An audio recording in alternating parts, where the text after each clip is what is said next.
If you want to feel more calm, confident, and connected in your life, the Love Your Real Life membership is for you. Members love the simple daily challenges that help create small, consistent actions that lead to the change that they want. And then the live sessions that are throughout the month that leave them feeling grounded, relaxed, and supported. There's a link in the show notes to join. I would love to see you inside of this membership. Welcome to the Love Your Real Life podcast.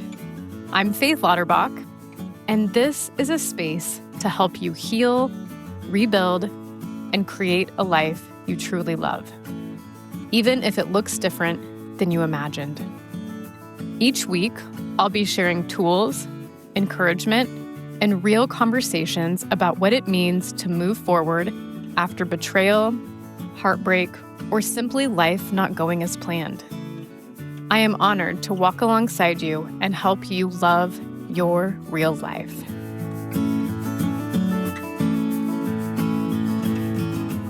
Well, hello, and welcome back to the show. My name's Faith, and I'm so thankful that you are spending this time with me. So thanks for pushing play. Today's episode is part of a monthly series that I've been doing and really enjoying called What I'm Noticing Right Now. I try to take some time at the end of the month to pause and reflect and then move forward. And so this episode should be coming out the first Monday of July. And I'd love to share some of these reflections with you, almost like we're just sitting down over coffee together. So I'd love for you too to respond back to me and let me know what's going on for you as well. So, the first thing that I want to share, because maybe you can relate, is I had some challenging news in June. I learned I have to have surgery in July to repair a rotator cuff tear, and it's going to be a long recovery. It requires about 6 weeks in an immobilizer where I cannot move my arm. And it is on my right side, which I am right-handed. And then it takes about 3 months to be able to really do anything. Like, I can't lift anything until after 3 months on that right arm, and then it's really kind of a 6-month recovery in total. So that was a big, disruption, I guess maybe you could say, and it's taken a little bit to process. It will take patience.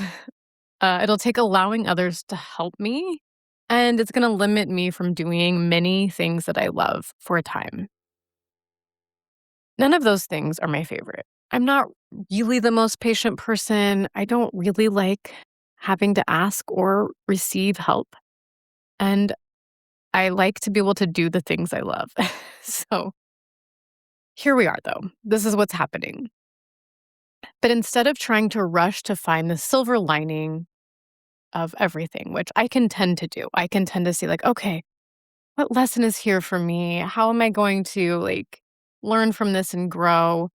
I think those things are all great, but what I have found is if I skip the part about allowing myself just to feel how I'm feeling, then I run into trouble later, and then I start feeling resentful or angry without really knowing what's going on. So I'll tell you a little bit about how I'm doing that. Example, the orthopedic doctor called after my MRI came back, with the results that I needed to have surgery.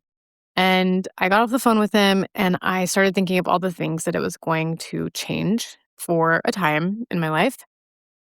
And I cried and I just let myself feel sad. If I start feeling sad or overwhelmed about it, instead of trying to push those feelings down or bring up joy instead, I let myself feel sad and upset and frustrated. Other times, I go into this ultra plan mode where I'm trying to think of everything I will need or will help me to stay independent as I'm going through the recovery of it. And sometimes I feel like, oh, it's all going to be fine. And sometimes I'm absolutely dreading it. So, all of these things are okay to do, are okay to feel. And I've learned that this is what helps me continue to live a life that I love, even when things don't go as planned. I allow it. I allow what is to be and what I'm feeling to be what I'm feeling. The same month as my surgery, the theme at Real Life Wellness is fun. So, somewhere along the way, fun stops being something that we do as adults for a lot of adults. But we're gonna bring it back, and I am here for it. Even though I will be having one less limb to create fun, I'm gonna be creating it still. I hope that you will join me in this. My podcast, there'll be some themes around fun this month. In my membership, that is our theme. We're reading a book that supports that and doing lots of different kind of fun challenges. So, anyways, in some way, I hope that you join in. And let's discover together what lights us up. All right, so I'm going to share a couple of things that were my favorites from last month. And again, please reciprocate and let me know what your favorites were too. First, I'm going to start with the book. I think I may have shared this a couple episodes ago, right after I finished it. But The Correspondent is a book I read in June, and I cannot stop thinking about this book. It was so good. Have you read it? If so, what were your thoughts? I it was the whole book. I'll see if I can even do it justice in explaining this, but the whole book is told within letters and emails, so basically correspondence. So the storyline is through you see this through these letters and emails that she has written or other people have written to her. It is just delightful. It's heartbreaking. It's compassionate. It's messy. It's wonderful. I really, really loved it. And I'll put a link in the show notes to that if you want to. All these kind of things I'm talking about are of my favorites. I'll share them in the show notes if you want to check them out more. A recipe that I made is it's a quinoa salad, and it is like just perfect for summer. It's the perfect summer dish. And its base is like quinoa, chickpeas, cucumbers, um, mint, fresh parsley, feta, olive oil, lemon juice, salt and pepper. It was so good. I actually brought it to supper club in the month of June, and the prompt in my supper club, the person who's being the host kind of directs the food, and then we bring sides or something like that. But the prompt for June was, if you were a food, what would you be? And so this was the one I brought. Another thing that I loved in June is we had purchased a kit for a greenhouse like over a year ago. And it's just been in some boxes in our garage. And my husband had the opportunity and the chance to put it together this month. And I'm so excited. I love it. It's so cute and exactly what I was picturing. Um, I can't wait to start getting things in there, putting my plants in there, having a little potting area. Super excited. Another thing that was a favorite in June that I'm continuing to use is this water table that I found on Amazon for my grandkids. It is literally, they've just had such a blast playing in it, and it's brought so much fun and joy into this summer, um, along with some bubbles and chalk and fun outdoor things. So those kind of a overview of things that I really, really enjoyed in June. For July, some things that are coming up in real life wellness is, first of all, the Love Your Real Life membership. It is simple, consistent support for your health, your mindset, and your real life. And right now, I have a try it out for free for 7 days. And you'll find the link in the show notes for that. And it gives you a great opportunity to see if this is something that's for you or not. With that free trial comes whatever workshops or meditation sessions or anything else that's going on. you get to try that out for that time. So that is going to be in the show notes. And again, our theme for July is fun. And you don't have to start right at the beginning of the month, it's ongoing. So you still have access to everything we've done for that month. So come try it out for free, see what you think. Workshops. Uh, One of my workshops this month, if that feels great to attend, you can do that for that try it out in the membership. All of my workshops are free for members, but you can come get a ticket for a single session if you wanna just try it out that way. This month, I will have my monthly planning session before this episode comes out, but you can always sign up for the next one if you want to do that. The end of July, I'm gonna be having how to create more good energy. It's gonna be a workshop with special guest Sarah Collins, who I interviewed on my podcast in June. I'd love for you to come and join in on that workshop. It's going to be such a great way to end out our month of fun, finding how to create that good energy. And she does talk about fun a lot and how important that is for us to be having. It's not just a frivolous thing. Having fun is crucial and necessary for us to love our life. And then come meditate with me. I have 2 weekly meditation and reflection sessions on Zoom each week. Come join me. Again, links for all those things are going to be in the show notes, but it's a great way to get connected with yourself, to reflect, to be present, and to just create some energy. They're short, they're about 20 minutes each. So just pop on in, check it out. I would love to have you join me. And speaking of fun, okay, so I want to just talk a little bit about how to bring more fun to your life.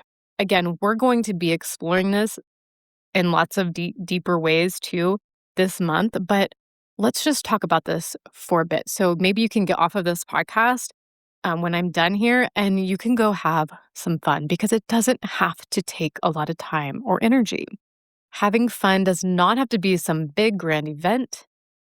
It can be, and sometimes is a big event, right? Like sometimes we do have these things that, we're going on a big trip and that's fun. We're going, um, doing some big thing that is going to be fun, going to an amusement park if that's your thing.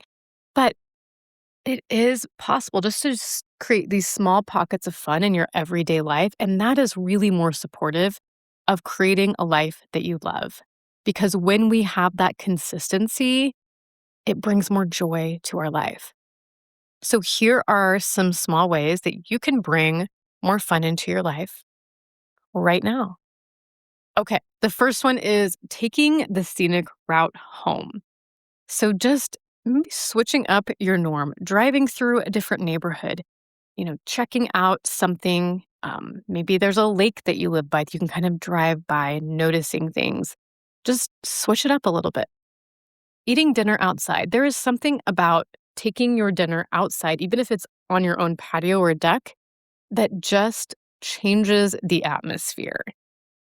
We have lots of parks. If you're here in Lincoln, where I'm from, we have tons of parks with picnic tables. I'm sure wherever you're listening to this from has some access to that.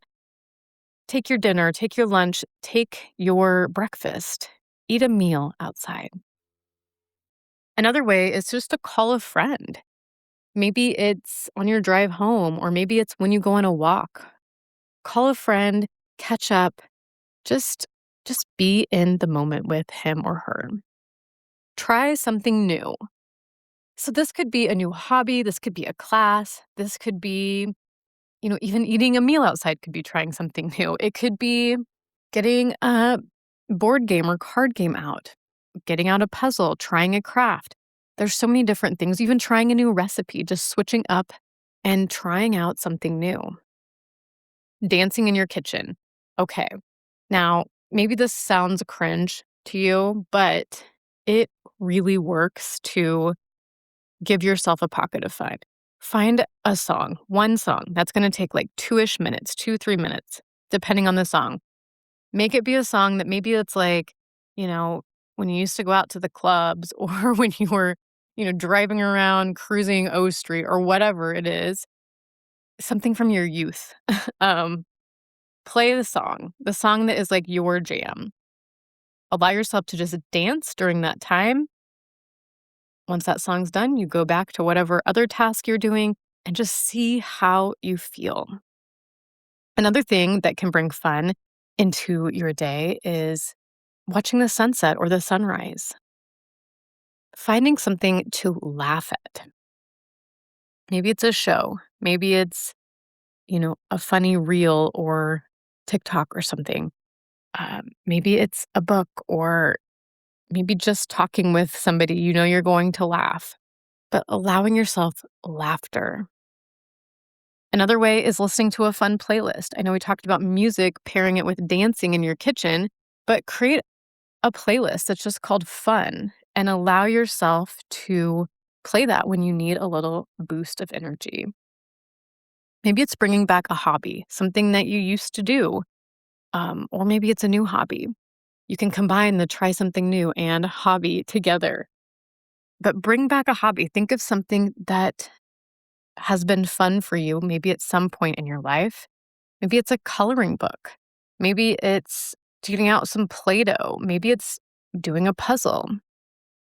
But bring back a hobby to create more fun in your life. Maybe it's going outside and getting the chalk out.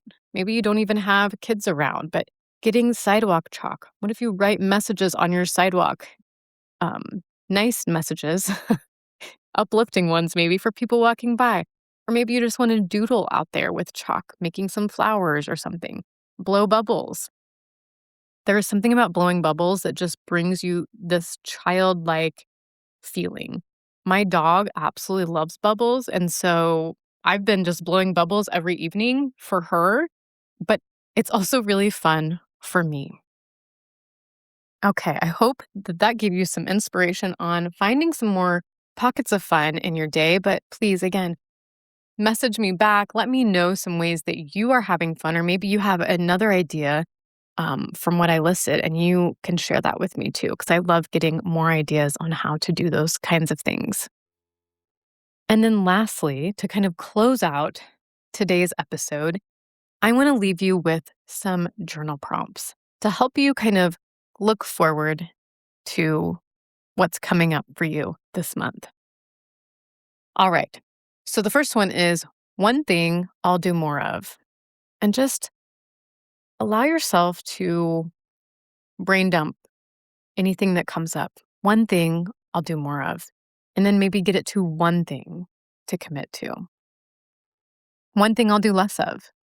What is something that has been draining for you? Usually we have an option to not do that, to delegate it, to do less of it, to do it in a different way. And so think of what is one thing that you're going to do less of in July. And the third one is one way I'll love my real life this month. All right. I would love to hear what your answers were or anything else you want to share with me. I am so grateful that you spent this time with me, and I hope that you get out and have some fun today. All right. Talk to you soon.